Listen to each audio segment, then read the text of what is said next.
Hi, and welcome to my project on international student development at Gettysburg College.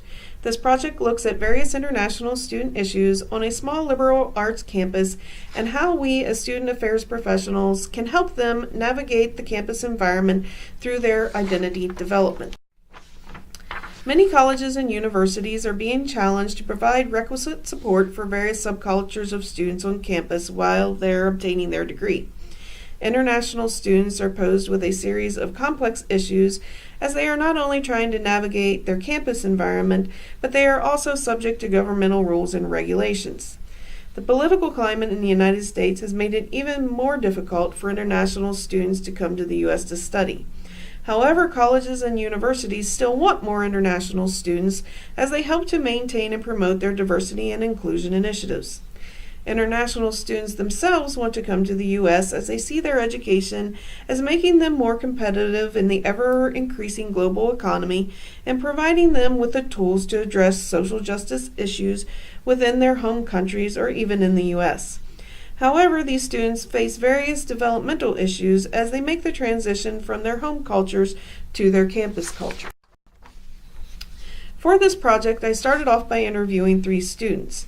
However, after these initial interviews, I really thought that I wasn't asking the right questions. So I decided to do more interviews to make sure that the results I was seeing were consistent.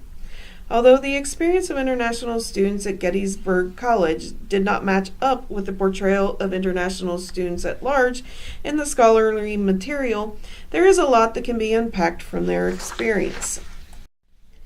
The students that I interviewed were from 9 countries. I chose students that were from various parts of the world to make sure that the pool was very diverse. As you can see in the infographics, the breakdown shows that there is diversity in some areas while not so much in others.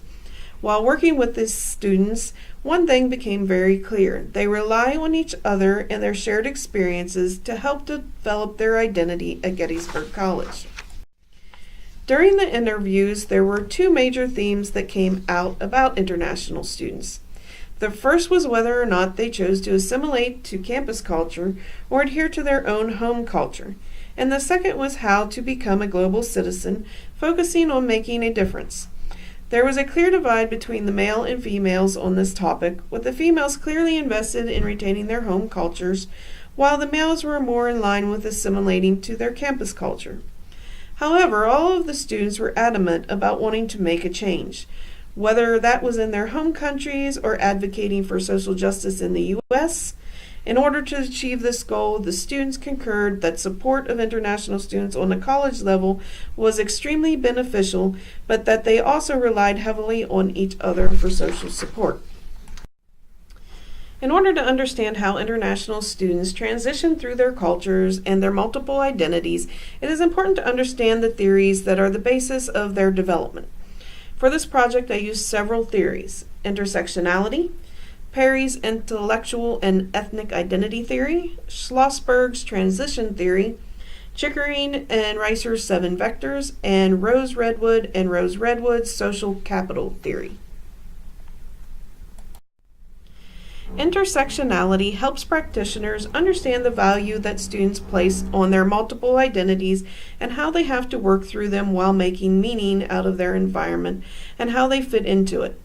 Kingsley, a Nigerian national of Igbo descent, defines his intersections as a means to support his personal values while helping to educate other students on how their identity can also play a role in the campus environment.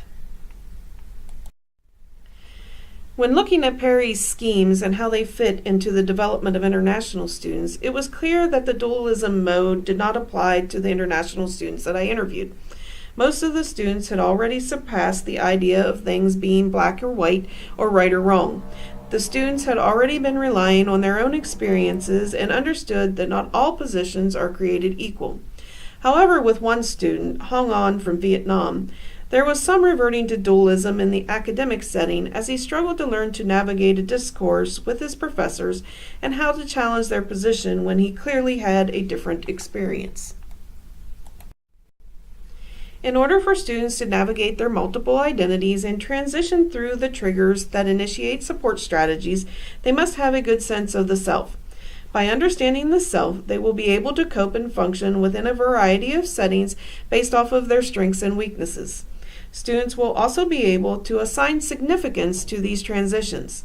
In the case of Naufa, she further explained that she had a very strong sense of self that was built around a very religious background, but that she had to find a way to transition herself into other environments on campus, whether that was in the classroom or extracurricular activities.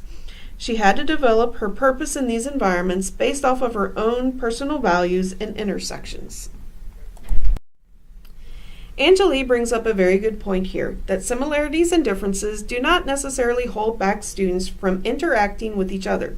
It is their willingness to share their experiences and interact with others that creates the type of social capital that Rose Redwood suggest has the potential to foster meaningful cross-cultural dialogue among different nationalities, including the host community.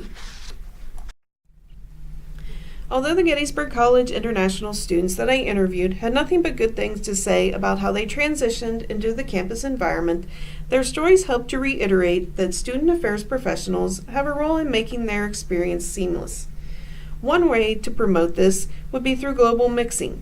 Rose Redwood suggest that they incorporate international students into the campus environment immediately upon arrival instead of segregating them out into different groups. The second way would be to identify the triggers that international students face and create support systems and programs to help them transition easier. A third course of action would be actually to create a course on cultural adjustment. This would be helpful for international students adjusting to U.S. culture and campus culture, but also vice versa for domestic students returning from abroad.